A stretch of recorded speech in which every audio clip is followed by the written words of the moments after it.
আসসালামু আলাইকুম প্রিয় দর্শক, অন্য মঞ্চের আলাপচারিতায় আপনাদের সকলকে আমন্ত্রণ জানাচ্ছি। 12ই ফেব্রুয়ারির নির্বাচন প্রায় চলে এসেছে, যদিও এখনো পর্যন্ত বোঝা যাচ্ছে না এই নির্বাচন শেষ পর্যন্ত হবে কি হবে না। কারণ হওয়ার পক্ষে যেমন অনেক কারণ আছে, তেমন না হওয়ার পক্ষেও অনেক কারণ দেখা যাচ্ছে। তো যাই হোক, এই পরিপ্রেক্ষিতে যদি নির্বাচন হয় তাহলে বাংলাদেশে কি করতে পারেন সাধারণ মানুষ, বিশেষ করে যারা আওয়ামী লীগ সমর্থক মানুষ যারা আছেন, এই নির্বাচনে তাদের ভূমিকা কি হতে পারে, এই নিয়ে আমার কাছে অনেক প্রশ্ন এসেছে। অনেকেই জানতে চেয়েছেন যে তারা কি করবেন, কি করতে চান। তাদের সামনে একটা দিক হচ্ছে জামাতকে যেমন দূরে সরিয়ে রাখতে, যেমন তারা কি বিএনপির পক্ষে যাবেন কি, এই ধরনের অনেক প্রশ্ন এসছে। আবার অনেকে জানতে চেয়েছেন বিএনপি আদৌ কতটা বিশ্বাসযোগ্য ইত্যাদি বিষয় নিয়ে। দেখুন, আমি এই ক্যালকাটা ডায়ালগস চ্যানেল থেকে আমি গত প্রায় 1.5 বছর ধরে, মানে 5 আগস্টের 2024-এর 5 আগস্টের পর থেকেই, সেই সময় থেকেই আমি আমার এই চ্যানেল চালু শুরু করে গেছি। এবং ভারতের মধ্যে, কলকাতায় তো বটেই, ভারতের মধ্যে আমার এই চ্যানেল হচ্ছে সবচেয়ে প্রথম চ্যানেল যে বাংলাদেশের রাজনীতি নিয়ে তারা তাদের বক্তব্য রাখা শুরু করে, প্রতিবেদন দেওয়া শুরু করে। সুতরাং আমার আপনারা জানেন, অবশ্যই জানেন যে আমার বড় সংখ্যক দর্শক ভিউয়ার হচ্ছেন বাংলাদেশের মানুষ, এবং তার মধ্যেও আবার একটি বিশেষ শ্রেণীর মানুষ আছেন, বিশেষ রাজনীতির মানুষ আছেন। তাদের নামটা আমার পরিষ্কার করে বলার দরকার পড়ে না, কিন্তু আপনারা বুঝতে পারেন আমি কি বলতে চাইছি। তারা হচ্ছে আমার মূল দর্শক বেস, যে ভিউয়ার বেস তারাই। তো তাদের এই প্রশ্নের মুখে পড়ে আমার অনেকের অনেক রকম প্রশ্ন আমার মনে হয়েছে। তারা এই প্রশ্নগুলো করছেন বলে যেমন আমি জানতে পারলাম, তেমনি অনেকের মনে এই প্রশ্নগুলো আছে, কিন্তু তারা এই প্রশ্নগুলোকে সামনে আনতে পারেন না কিংবা লিখছেন না। কিন্তু তাদেরও সমান আগ্রহ আছে এই প্রশ্নগুলোর নিয়ে আমার বক্তব্য জানবার জন্যে, তাদের কি করণীয়, এই ব্যাপারে আমি কি বলতে চাই, এই বিষয়গুলি নিয়ে তাদের বক্তব্য আছে। আজকের এই প্রতিবেদনে আমি ছোট ছোট কিছু প্রশ্নের মাধ্যমে তাদের এই কথাগুলো আমি আমার তরফ থেকে তার উত্তর দেয়া কিংবা আমার বক্তব্য জানাবার চেষ্টা করব। তো প্রথম এই প্রশ্ন উত্তর পর্ব আজকের এখানটায়। বিষয় আওয়ামী লীগ এবং নির্বাচন, গণভোট এবং সংসদ নির্বাচন সব মিলিয়ে আমার প্রথমে যে প্রশ্নটা নিয়ে কথা বলবো সেটা হচ্ছে যে দেখা যাচ্ছে পশ্চিমী দুনিয়া হঠাৎই যেন আওয়ামী লীগের প্রতি বেশ সহানুভূতিশীল হয়ে উঠেছে। আপনারা জানেন কানাডা পার্লামেন্টে এই বিষয় নিয়ে কথা উঠেছে, এবং তাছাড়া ইউরোপীয় ইউনিয়ন, ইউরোপের বিভিন্ন দেশ এবং আমেরিকার সংসদের সেনেটের বেশ কিছু সদস্য মিলে তারা চিঠি পর্যন্ত লিখেছেন ইউনূস সরকারকে। তো বিশেষ করে দেখা যাচ্ছে যে আওয়ামী লীগের প্রতি হঠাৎই যেন সহানুভূতিশীল হয়ে উঠেছে। এর কারণটা কি?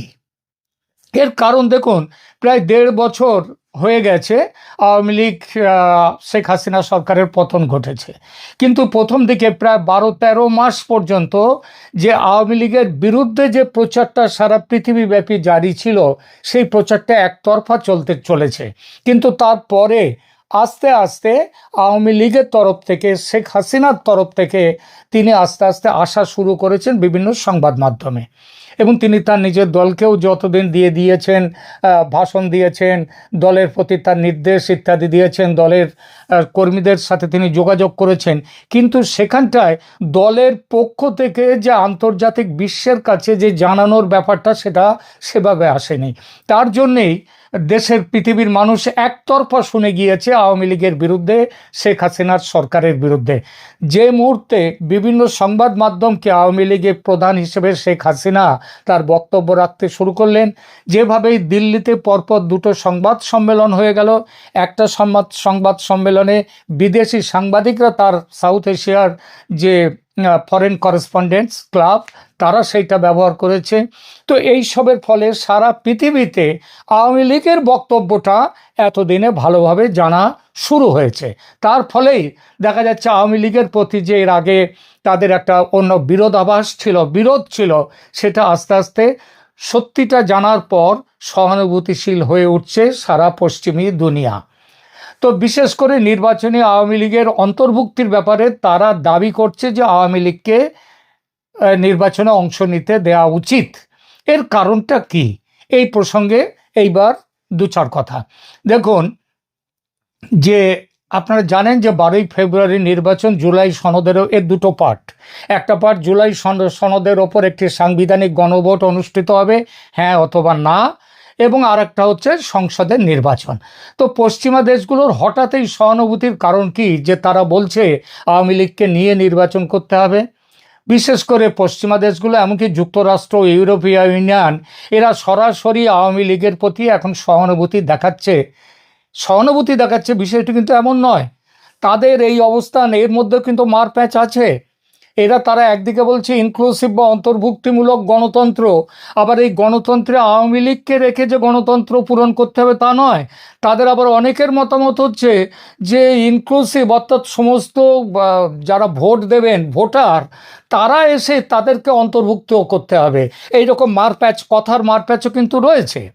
তো এরই মধ্যে উল্লেখযোগ্য যেটা হচ্ছে যে মার্কিন কংগ্রেসের কয়েকজন সদস্য, তারপরে আপনি বলেন ক্যানাডার পার্লামেন্টে প্রশ্ন উঠেছে, ইউরোপীয় ইউনিয়ন, ইংল্যান্ডেও প্রশ্ন উঠেছে, আন্তর্জাতিক মানবাধিকার সংস্থাগুলো মনে করছে যে একটা বড় রাজনৈতিক দলকে পুরোপুরি নিষিদ্ধ করে নির্বাচন করলে তার আন্তর্জাতিক গ্রহণযোগ্যতা ও বৈধতা সংকটে পড়তে পারে। এবং তারা এমনও আশঙ্কা করছেন যে কোনো রাজনৈতিক দলকে প্রশাসনিক আদেশে নিষিদ্ধ করার নজির যদি তৈরি হয়ে যায়, তাহলে ভবিষ্যতে অন্যান্য দলের বিরুদ্ধেও এটা ব্যবহার করা যেতে পারে, যা গণতন্ত্রের দীর্ঘমেয়াদী স্বাস্থ্যের জন্য ক্ষতিকর। তো সেই জন্যেই এই ভারসাম্য রক্ষার জন্যে আওয়ামী লীগকে নির্বাচনে, অন্তত যদি আওয়ামী লীগের একটা রিফাইন্ড বা পরিশোধিত অংশকেও নির্বাচনে নিয়ে আসা যায়, তাহলে এটা ঠিক হবে। এবং এতে আরও একটা ব্যাপার আছে তাদের মধ্যে, সেই বলে না, সেই ভূতের ভয়, যে জামাতের মধ্যে যে সাম্প্রদায়িক ভূত রয়েছে, সেই ভূত কার গলা কখন টিপবে, কার ঘাড় কখন ভাঙবে, সে ভয়টাও রয়েছে। সেই জন্যেই তাদের মধ্যে এখন মনে করছে যে এদেরকে একটা চেক অ্যান্ড ব্যালেন্সের মধ্যে রাখতে গেলে আওয়ামী লীগকে নিয়ে আসতে হবে। এই জন্যই আওয়ামী লীগের পক্ষে, এবং সেই পক্ষে কথা বলতে গিয়েও মারপ্যাঁচ দিয়ে কথা হচ্ছে, এইটা বললাম। এরপরে এখন আপনাদের একটা প্রশ্ন আসতে পারে এর মধ্যে, যে মার্কিন দূতাবাস, তারা কিন্তু মার্কিনিরা তারা বলছে যে তারা যে সেখানটায় তারা বলছে যে অন্তর্ভুক্তিমূলক নির্বাচন আনতে হবে, কিন্তু সেখানে ওই যে বললাম যে অন্তর্ভুক্তিমূলক নির্বাচন আওয়ামী লীগকে সরাসরি আনতে হবে এমন কথা বলছে না। এমন কথা একেবারে সরাসরি নিয়ে আসার কথা একমাত্র স্পষ্টভাবে বলছে ভারত, বলছে জাপান, বলছে আরও কিছু কিছু দেশ রয়েছে। তবে ভারতের অবস্থান পরিষ্কার, আওয়ামী লীগকে নির্বাচনে অংশ নিতে দিতে হবে। কিন্তু দেখুন, সরকার যদি, আমেরিকা যদি এই কথা বলে, তাহলে সরকার কি চুপচাপ ইউনূস আমেরিকার কথায় না মেনে চলার মতো ক্ষমতা কি আছে ইউনূসের? সেই ক্ষমতা তো তার নেই, কারণ ইউনূস তো হচ্ছে আমেরিকার বসানো সরকার। আর আমেরিকা খুব ভালো জানে, আমেরিকার মাটিতে দাঁড়িয়ে ইউনূস বলে এসছেন যে এটা কোনো গণ অভ্যুত্থান নয়, হঠাৎ গজিয়ে ওটা গণ অভ্যুত্থান নয়, এটা একটা মেটিকুলাস ডিজাইন। যেটা তিনি বলেননি সেই মিটিংয়ে সেখানে, সেটা হচ্ছে এই মেটিকুলাস ডিজাইন। এই ডিজাইনটা তৈরি হয়েছে ডিপ স্টেট আমেরিকার তখন বাইডেন প্রশাসন, তারা তো এর সাথে একেবারে ঘনিষ্ঠভাবে জড়িত। তো আমেরিকা যদি চায় যে ভোট না করে, যে আওয়ামী লীগকে নিয়েই ভোট করতে হবে, আমেরিকা যদি সত্যি মন থেকে এটা চায়, এবং সেটা যদি ইউনূসকে বলে, ইউনূসের না মানার কোনো ক্ষমতা আছে? নেই। সুতরাং এই যে কথার 2 নম্বরই এটা আমেরিকাও করছে। ওই যে বলে না, সাপের গালেও চুমু খাওয়া, ব্যাঙের গালেও চুমু খাওয়া একসাথে, সেই জিনিসটা করছে তারা। এবার একটু গণভোট প্রসঙ্গে কথা হোক। গণভোট ব্যাপারটা কি সেটা নিয়েও 2-4 কথা বলবো। কারণ গণভোটে আপনারা মোটামুটি শুনেছেন 80টার ওপর, সংবিধানের 80টার ওপর সংশোধন নিয়ে আসা হবে। এই গণভোটের হ্যাঁ বললেই ওই 80টা সংশোধনের দরজা খুলে গেল, পাসপোর্ট মিলে গেল। ঠিক আছে, এইবার তাহলে আমরা দেখি, এবং তার জন্য সরকার কারণ এই সরকার হচ্ছে যারা 24-এর ওই গণ অভ্যুত্থান থেকে উঠে আসা তারাই তো এই সরকারটা করেছে। সুতরাং হ্যাঁ ভোটের পক্ষে সরকারের স্তর থেকে জোরদার প্রচার চালানো হচ্ছিল, এবং এই প্রচার চালানোর জন্যে 140 কোটি টাকা বরাদ্দ হয়েছে। আবার দেখা যাচ্ছে প্রায় 22শে জানুয়ারি এবং তার আগের থেকেই শুরু হয়ে গেছে হ্যাঁ ভোটের পক্ষে সরকারের প্রচার। কিন্তু হঠাৎ 22-এর পর থেকে এই 30শে জানুয়ারি এসে নির্বাচন কমিশন, মানে প্রায় 9-10 দিন ধরে নির্বাচন কমিশন কোনো কথা বলেনি। হঠাৎ এসে নির্বাচন কমিশন বলেছে যে সরকারে যারা রয়েছে, সরকারি কর্মী যারা, তো সরকারে যারা রয়েছে তারাও তো সরকারি কর্মী, তো এই সরকারি কর্মীরা এরা হ্যাঁ ভোটে নির্বাচনের পক্ষে, গণভোটের পক্ষে প্রচার চালাতে পারবেন না, এইটা নিষিদ্ধ করেছে। এবং তারা প্রচার চালানোর জন্য 140 কোটি টাকা বরাদ্দ করেছে এই সরকার, সেই কথা সেটাও তারা বলে দিয়েছে এটা চলবে না। মজার কথা হলো এই নিষেধাজ্ঞা ঘোষিত হলো মার্কিন রাষ্ট্রদূত ব্রেন ক্রিস্টেনসন, তিনি মুখ্য নির্বাচনের সঙ্গে 29শে জানুয়ারি দেখা করলেন। দেখা করার পর সাংবাদিকদের ডেকে তিনি বিষয়টি নিয়ে যুক্তরাষ্ট্রের অবস্থান বললেন যে যুক্তরাষ্ট্র এটা চায় না, যুক্তরাষ্ট্র নিরপেক্ষ থাকতে চায়। আমাদের তাহলে অনেকে প্রশ্ন করেছেন আমাকে যে এই ব্যাপারে তো হাইকোর্টেও মামলা দায়ের হয়েছে। কে করেছে দায়ের? মামলা দায়ের করেছে কিন্তু সরকার, তারা নির্বাচন কমিশনের বিরুদ্ধে মামলা দায়ের করেছে। তো এই বিষয় নিয়ে কি অ্যাকচুয়ালি বক্তব্যটা কি আমরা জানতে চাই, তো সেই প্রসঙ্গে দু চার কথা বলি। দেখুন, বাংলাদেশে বর্তমানে রাজনৈতিক পরিস্থিতি বেশ নাটকীয় মোড় নিয়েছে। জুলাই সনদ কেন্দ্রিক গণভোটের আগে এই পরিস্থিতি নিয়ে সরকার ও নির্বাচন কমিশনের মধ্যে হঠাৎই একটুখানি টানাপোড়েন দেখা যাচ্ছে।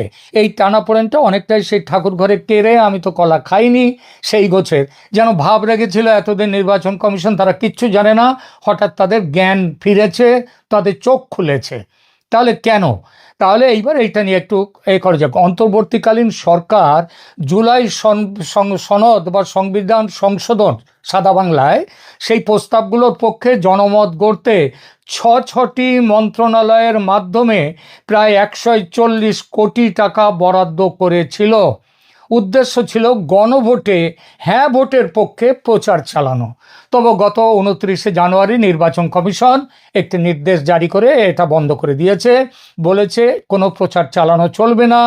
সরকারি অর্থ বা রাষ্ট্রীয় সম্পদ ব্যবহার করে কোনো নির্দিষ্ট পক্ষের প্রচার চালালে সেটা নির্বাচনী আচরণবিধির লঙ্ঘন হবে এবং উপযুক্ত তার যে নির্বাচনী আইন অনুযায়ী যা শাস্তি পাওয়ার সেই শাস্তি পেতে হবে।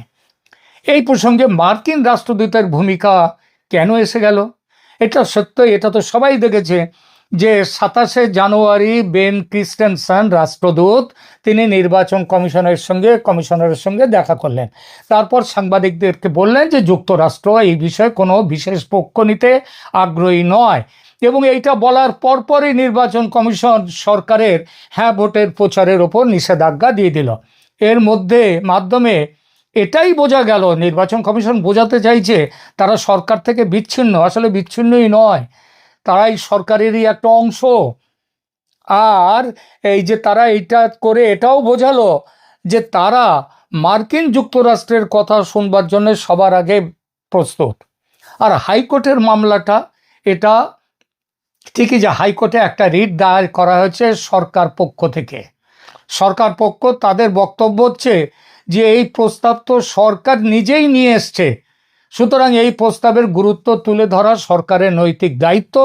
আর বিরোধীরা এটাকে সরকারের অর্থের অপচয় বলেছে, কিন্তু এটা তা নয়, সরকারের নিজেরই তো দায়িত্ব এটা।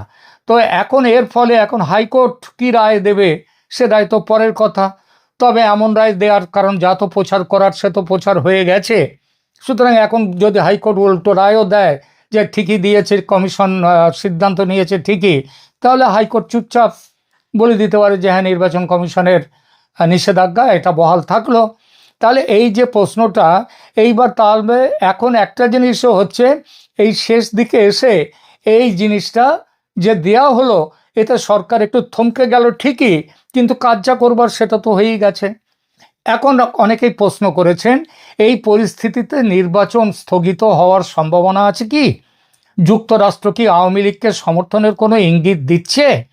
দেখুন, এই প্রশ্ন খুব জটিল প্রশ্ন, তবে প্রশ্নের একটা উত্তর হচ্ছে নির্বাচন স্থগিত হওয়ার ব্যাপারে কমিশনের পক্ষ থেকে এখনো কোনো আনুষ্ঠানিক ঘোষণা আসেনি, এবং আসতে চলেছে এমন কোনো ইঙ্গিতও দেয়া হয়নি। তবে পরিস্থিতির গুরুত্ব বিবেচনা করে একটা বলা যায় যে একটা প্রবল অনিশ্চয়তা কিন্তু ঝুলে আছে। এর কারণগুলো কি? দেখুন, প্রধান উপদেষ্টা মোহাম্মদ ইউনূস স্পষ্ট বলেছেন যে 12ই ফেব্রুয়ারির নির্বাচন এবং গণভোট কেউ আটকাতে পারবে না, এটা তিনি বলেছেন। কিন্তু মার্কিন দূতাবাস সম্প্রতি তাদের গোয়েন্দা তথ্যের ভিত্তিতে একটি সিকিউরিটি অ্যালার্ট জারি করেছে, যেখানে ভোটের দিন নাশকতার চরম আশঙ্কা প্রকাশ করা হয়েছে। যদি নির্বাচনের 1-2 দিন আগে বড় ধরনের কোনো সংঘাত শুরু হয়ে যায়, তবে অনিবার্য কারণবশত নির্বাচন পিছিয়ে দেয়া হবে। এছাড়া নির্বাচন কমিশন যেভাবে সরকারের 140 কোটি টাকার প্রচার অভিযান বন্ধ করেছে, তাতে কমিশনের ওপর সরকারের একচ্ছত্র নিয়ন্ত্রণ আমেরিকার চোখ রাঙানিতে কিছুটা শিথিল হয়েছে বলে মনে করাই যায়। এটা একটা সংকেত হতে পারে যে এই পরিস্থিতির পরিবর্তন হতে পারে। সুতরাং যুক্তরাষ্ট্রের নির্বাচনের তারিখ যদিও এখনো পর্যন্ত স্থির আছে, তবু পরিবর্তিত হতে পারে বা স্থগিত হয়ে যেতে পারে। এরপরে আপনার অনেকেই প্রশ্ন করেছেন, যুক্তরাষ্ট্র কি আওয়ামী লীগকে সমর্থন দিচ্ছে? এটা অত্যন্ত ভুল বোঝাবুঝি। আমি তো এর আগেই বলে দিয়েছি যে যুক্তরাষ্ট্র আওয়ামী লীগকে সমর্থন দিচ্ছে না, তারা একটা প্রক্রিয়াকে সমর্থন করছে, সেটাও মনে এক মুখে আর এক। বিষয়টা এইভাবে দেখবেন, যুক্তরাষ্ট্র ওই গণতন্ত্রের কথা বলছে, কিন্তু আওয়ামী লীগকে না নির্বাচনের মধ্যে আনলেই তাদের সুবিধা, সেটা লাইনে তারা কিন্তু এখনও অটল আছে। তারা অটল না থাকলে এই ইউনূসের ক্ষমতাই হতো না যে যুক্তরাষ্ট্রের কথা অস্বীকার করে আওয়ামী লীগকে নির্বাচনের বাইরে রাখবে। সুতরাং এই ব্যাপারটা তার মানে সেটা এখানে নয়। এখন তাহলে এরপরে দেখুন, এইবার একটু আসি জুলাই সনদের ব্যাপারে। জুলাই সনদ, এই ব্যাপারে অনেকেই প্রশ্ন করেছেন, জানতে চেয়েছেন যে আমরা এই 80টা ইত্যাদি এত বড় একটা কাণ্ড কারখানা নিয়ে আমরা ঠিক শুনতে চাই না। আপনি বলুন তো সব থেকে গুরুত্বপূর্ণ 10টা পরিবর্তন সম্পর্কে আমরা জানতে চাই। দেখুন, জুলাই সনদ বা জুলাই জাতীয় সনদ 2024 সালের ছাত্র জনতার গণ অভ্যুত্থান যেসব বিষয়গুলোকে সামনে রেখে নিয়ে এসেছিল, সেই ব্যাপারগুলোই এখানে এসেছে। এই সনদটি গত 17ই অক্টোবর 2025 তারিখে স্বাক্ষরিত হয়েছে। এবার গণভোটে এই সনদটা পাস হয়ে গেলে সংবিধানের আমূল পরিবর্তনগুলো আসবে, এবং আপনারা জানেন 80টা মতো সংবিধান সংশোধন হবে এর মধ্যে। এই 10টা, তার মধ্যে থেকে 80টায় যাচ্ছি না, প্রধান 10টা পরিবর্তনে নিচে বলছি। প্রধানমন্ত্রী ও রাষ্ট্রপতির মেয়াদ নির্ধারণ, এটা 1 নম্বর। একজন ব্যক্তি 2 মেয়াদের বেশি প্রধানমন্ত্রী বা রাষ্ট্রপতি থাকতে পারবেন না। আমেরিকায় এই নিয়মটা আছে, আপনারা জানেন, সেখানে রাষ্ট্রপতি 2 মেয়াদের বেশি থাকতে পারে না। ঠিক আছে, এটা একটা। এটার উদ্দেশ্যটা কি? নাকি দীর্ঘমেয়াদী কেন্দ্রীকরণ ও এক নায়কত্ব ঠেকাতে এটা নাকি বড় ভূমিকা রাখবে। আচ্ছা, এরপরে 2 কক্ষ বিশিষ্ট সংসদ, এটা পৃথিবীর বহু দেশে আছে, ভারতেও আছে, আমেরিকাতেও আছে। একটা রাজ্যসভা আর একটা লোকসভা। তো এক সভায় লোকসভাটাকে বলা হয় নিম্ন কক্ষ, আর একটা সভা হবে উচ্চ কক্ষ। এই উচ্চ কক্ষ যেটা, সেটা নিম্নকক্ষ তো তৈরি হবে মানুষের ভোটে সংসদদের, এবং এদের প্রস্তাব আছে যে নিম্নপক্ষের যে ভোট হবে, নির্বাচন হবে, সেই নির্বাচনে কে কত শতাংশ ভোট পেয়েছে তার উপর থেকে নির্ভর করে তৈরি করা হবে উচ্চ সংসদ, উচ্চকক্ষ। এইটা অর্থাৎ এখানটায় চলে আসছে 3 নম্বর যে কারণটা, যে বিশেষ ব্যবস্থা, সেটা হচ্ছে যে এই প্রপোর্শনাল যে রিপ্রেজেন্টেশন বা আনুপাতিক প্রতিনিধিত্ব, যে যত ভোট পাবে নির্বাচনে সে সেই অনুযায়ী আসন পাবে সে সংসদে। অর্থাৎ কেউ যদি 5% ভোট পেয়ে জামানত জব্দ হয়ে গেল, তাহলে সংসদের 5% আসনে, উচ্চকক্ষের 5% আসনে তার প্রতিনিধি থাকবে। এরপর হচ্ছে চতুর্থ আরেকটা কারণ হচ্ছে বড় যে বক্তব্য, যে এখানে তত্ত্বাবধায়ক সরকারের অধীনে নির্বাচন করতে হবে, সেইটা এখানে পাকাপাকিভাবে এর মধ্যে রয়েছে। এরপরে রাষ্ট্রের যে মূলনীতির পরিবর্তনের ব্যাপারটা একটা বড় ব্যাপার। এতদিন ধরে বাংলাদেশ একটি ইসলামিক রাষ্ট্র এটা ঘোষণা করে গিয়েছিলেন জিয়াউর রহমান, কিন্তু বাংলাদেশের সংবিধানে কি লেখা আছে? সংবিধান কিন্তু এখনো সেই মুজিবের সংবিধানের কথাগুলো লেখা আছে 1972-এর। সেখানে লেখা রয়েছে জাতীয়তাবাদ, সমাজতন্ত্র ও ধর্মনিরপেক্ষতা আছে। এর পরিবর্তে এবার কি আসবে? ধর্মনিরপেক্ষতা চলে যাবে, জাতীয়তাবাদ থাকবে না, জাতীয়তাবাদ থাকবে না। আর সমাজতন্ত্রের বদলে আসছে সামাজিক ন্যায় বিচার। তাহলে কি আসছে? আসছে এই জাতীয়তাবাদ, সমাজতন্ত্র ও ধর্মনিরপেক্ষতার পরিবর্তে সাম্য, মানবিক মর্যাদা ও সামাজিক ন্যায় বিচার, এই তিনটি মূল আদর্শ হবে রাষ্ট্রের ভিত্তি। এরপরে আসছে নাগরিক পরিচয়। বাংলাদেশের নাগরিকদের এখন কি আপনারা বলেন? নিজেদেরকে বলেন বাঙালি, বাঙালি বলেন। এর পরিবর্তে এখানে নিয়ে আসা হয়েছে আপনারা আর বাঙালি থাকবেন না। এখন এই পশ্চিমবঙ্গের যারা বাসিন্দা তারাই নিজেদের কেবল বাঙালি বলবে। আপনারা বাংলাদেশে যারা থাকেন তারা নিজেদেরকে বাঙালি বলতে পারবেন না। বাঙালির পরিবর্তে বাংলাদেশের নাগরিকদের পরিচয় এবার হবে বাংলাদেশি। এটা একটা বড়, এই মানে হ্যাঁ ভোট দিলে এটা হবে, আপনার বাঙালিত্ব চলে যাবে, আপনি বাংলাদেশি হবেন। এতে সুবিধাটা কি? এতে সুবিধে যে বাঙালি জাতীয়তাবাদ, বাঙালি ঐতিহ্য, এই 25শে বৈশাখ, পয়লা বৈশাখ, বর্ষবরণ, এই সবগুলো আর থাকবে না, আপনি হবেন বাংলাদেশি। এরপরে আছে অনুচ্ছেদ 70-এর সংস্কার। সংসদ সদস্যরা নিজের দলের বিরুদ্ধে ভোট দেওয়ার উপরে যে কড়াকড়ি এখন আছে, মানে ফ্লোর ক্রসিং কেউ করতে পারবে না, সেটা থাকবে না। ফলে এমপিরা দলের যদি কোনো ভুল সিদ্ধান্ত হয় তার বিরুদ্ধে সংসদে মত দিতে পারবেন। এই এমপিদের ক্রস ভোটিংয়ের জোরে পাকিস্তানে নির্বাচিত ইমরান খান সরকারের পতন ঘটিয়েছিল আমেরিকা।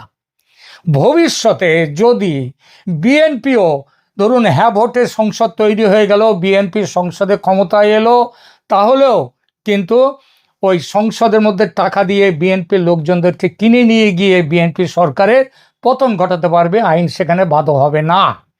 এরপরে নতুন মৌলিক অধিকার, এখানে ইন্টারনেট ব্যবহার কখনো বন্ধ করা চলবে না, ব্যক্তিগত তথ্য সুরক্ষিত রাখতে হবে এবং ভোট দেওয়ার অধিকার সংবিধানে মৌলিক অধিকার হিসেবে স্বীকৃতি দেওয়া হবে। এরপরে হচ্ছে জাতীয় সাংবিধানিক কাউন্সিল গঠন করতে হবে। নির্বাচন কমিশন, দুর্নীতি দমন কমিশন, বিচারক নিয়োগের মধ্যে এদের মতো যে গুরুত্বপূর্ণ পদের নিয়োগগুলো আর প্রধানমন্ত্রীর ইচ্ছায় হবে না, বরং একটি জাতীয় সাংবিধানিক কাউন্সিলের সুপারিশে এইগুলো হবে। এরপরে তারুণ্যের অংশগ্রহণ, সে সম্পর্কে বলা আছে, এটা 10 নম্বর, নির্বাচনে প্রার্থী হওয়ার সর্বনিম্ন বয়স 25 বছর থেকে কমিয়ে 21 বছর করা হবে এবং সংসদে তরুণদের জন্য 10% কোটা রাখার প্রস্তাব করা হয়েছে। মনে রাখবেন, কোটা বিরোধী আন্দোলন করে যারা এসেছে তারাই 10% কোটা সংসদের তরুণদের জন্য রাখার প্রস্তাব দিয়েছেন। এই সংস্কারগুলো পাস করার কথা বলা হয়েছে এই যেখানটায়, এর মধ্যে আরও অনেকগুলো বিষয় রয়েছে। পরবর্তী কোনো সময়ে আমি সেই বিষয়গুলো নিয়ে আলোচনা করব, কারণ এই যে ভিডিওটি এর আয়তন অনেকটাই বেড়ে যাচ্ছে। এর মধ্যে আপনাদের যদি আরও কিছু প্রশ্ন থাকে নির্বাচনের ব্যাপারে, এই যে জাতীয় যে গণভোট নেওয়া হচ্ছে, গণভোটের ব্যাপারে কারো কিছু প্রশ্ন থাকলে আপনারা কমেন্ট সেকশনে জানাবেন। আমি পরবর্তী খণ্ড যখন করব এপিসোড, সেই এপিসোডের মধ্যে এই বিষয়গুলোকে আমি রেখে দেবো। দিল্লিতে শেখ হাসিনার বাড়ি গিয়ে যুক্তরাজ্য আওয়ামী লীগের নেতৃবৃন্দ তার সঙ্গে সাক্ষাৎ করে এসেছেন। তার সঙ্গে সাক্ষাৎ হয়েছে, শুধু সেখানেই এই ঘটনার তাৎপর্য শেষ হয়ে যায় না। ঘটনাটি যে সংবাদ মাধ্যমে জানান দেওয়ার ক্ষেত্রে আওয়ামী লীগ কিংবা ভারত সরকার কারোরই কোনো আপত্তি নেই, তার প্রমাণ হচ্ছে লন্ডন থেকে যুক্তরাজ্য আওয়ামী লীগের নেতৃবৃন্দের বরাতেই সেই খবর করেছেন প্রথম আলোর প্রতিনিধি এবং প্রথম আলোতে সেই বৈঠকের খবর বিস্তারিত ছাপা হয়েছে।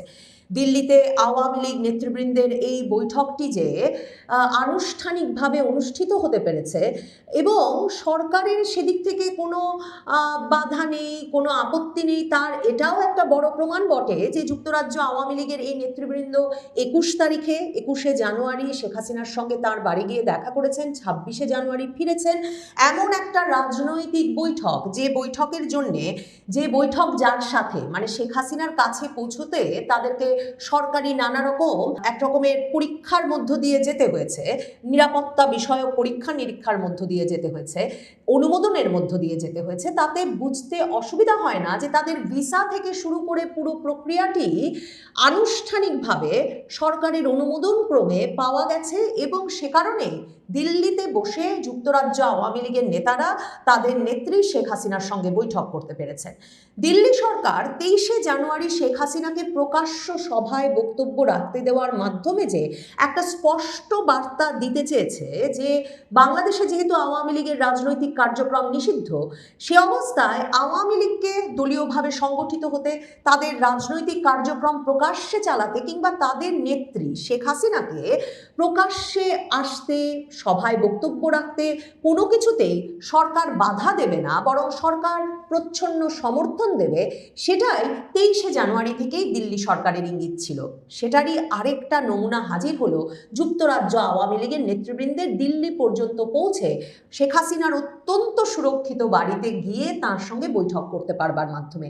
দেখেন, আওয়ামী লীগ নেতৃবৃন্দ শেখ হাসিনার সঙ্গে গত বছরের জুন থেকেই দেখা সাক্ষাৎ শুরু করেছিলেন। প্রথম 2025 সালের জুন মাসে এ খবর বেরিয়ে আসে যে আওয়ামী লীগের যেসব নেতৃবৃন্দ যুক্তরাজ্যে আছেন কিংবা ভারতে আছেন, যারা বাংলাদেশ থেকে 2024-এর 5ই আগস্ট সরকারের পতনের পর নিরাপদ আশ্রয়ে বিভিন্ন দেশে গেছেন, তারা এসে তাদের নেত্রী শেখ হাসিনার সঙ্গে সাক্ষাৎ করছিলেন। কিন্তু সেই খবর কখনো আওয়ামী লীগ নেতৃবৃন্দের তরফে কোনো সাংবাদিককে কনফার্ম করা হয় নাই। তারা বলেছেন যে অনেক নেতাদের সঙ্গে দেখা হয়েছে, কিন্তু তার সঙ্গেই হয়েছে কিনা তা বলতে তিনি রাজি হন নাই।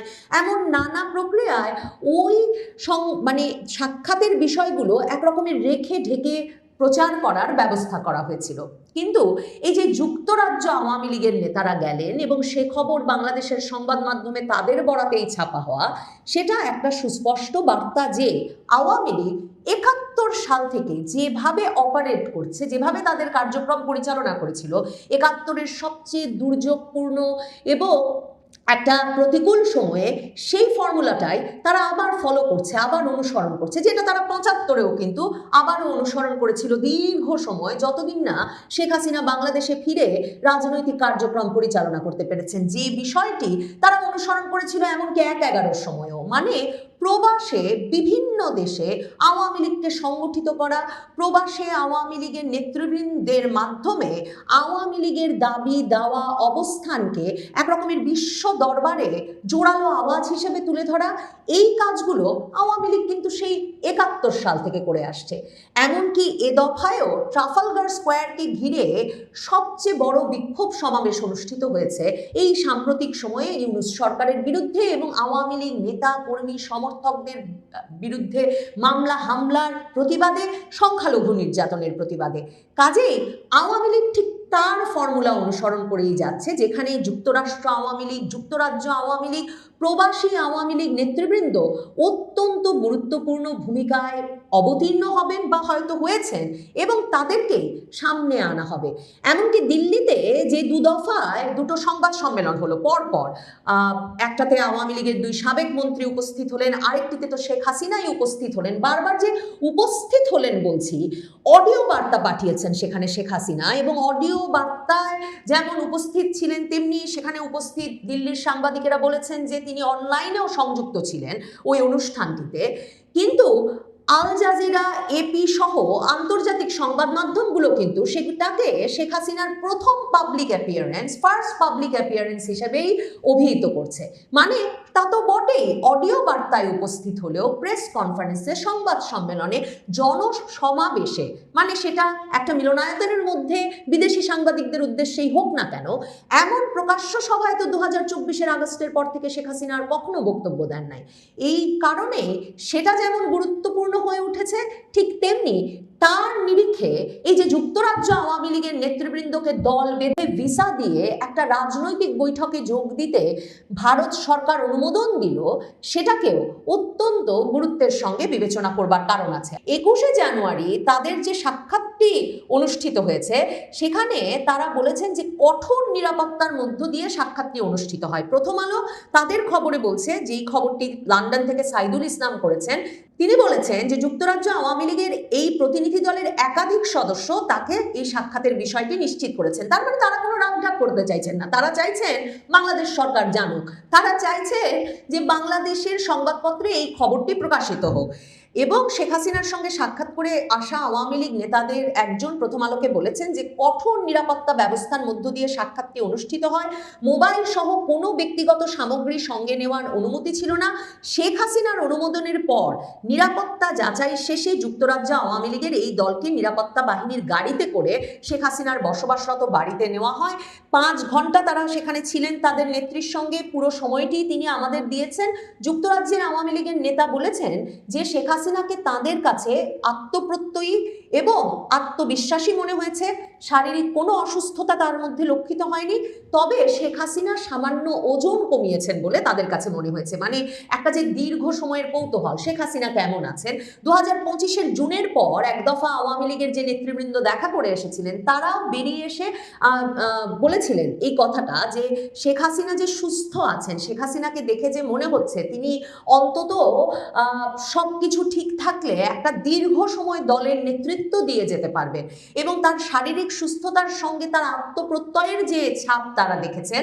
এখন এই জানুয়ারি মাসে এসে যুক্তরাজ্য আওয়ামী লীগের নেতারাও কিন্তু সে কথা বলছেন।